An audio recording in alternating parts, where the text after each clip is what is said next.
the big glaring problem with this movie is Grogu, right? His name's in the title and everything. Uh, I I hate Grogu. I tolerated Grogu when he had plot relevance, right? When they had this whole Joel and Ellie thing where they're becoming closer as he's bringing Grogu to the Jedi, bringing him Luke Skywalker at the end of Mandalorian season 2.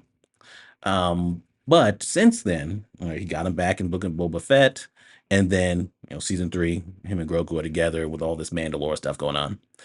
Since then, he is purely what he was made to be, which is merchandise, right? Merchandise, toys. He even looks like a toy on screen, even in this movie, regardless of it actually being a movie in the theater. Don't matter. He looks like a toy. The way he moves is real awkward and everything like that. Mandalorian running around with him.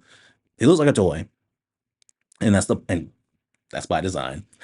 um, he really is just a glorified pet at this point, right? He's there to look cute and everything. There's even a character that asks Mando, "Hey, can I feed him?" I was like, "Oh, come on!" First Lizzo playing around with him in season 3, and now this. It's just like, come on, like this is not a character.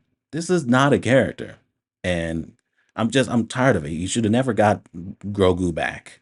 It should have just been either the end of the Mandalorian show or Mando should have gone on to do other things, and maybe Grogu pops up every now and then, or he goes to check in on him, to check on him, make sure he's okay. The movie really did grind to a halt when they felt like, oh, Grogu's got to do some stuff. I mean, he did do like little things here and there before that, but it really, it's really Grogu carrying the movie during that time. And I'm like, come on. I mean, like it's to the point where Grogu's inconsistent because he has to be a baby because he has to be all cute and everything like that.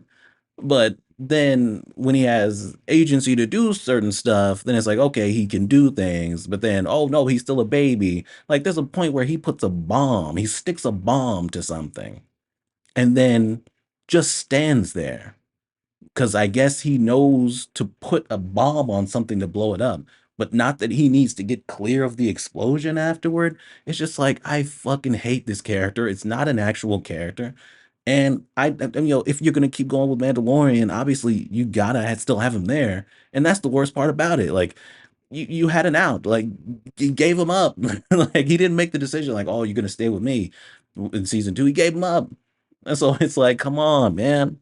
You really had to give Grogu something to do. Like you had to have Grogu just independently doing stuff and figuring stuff out and things like that. You really needed that with this thing that's not even really a character, really, and it's just there to look cute, and that's it. For people to be like, "Oh," and that's it. Laugh at little cute things that he does.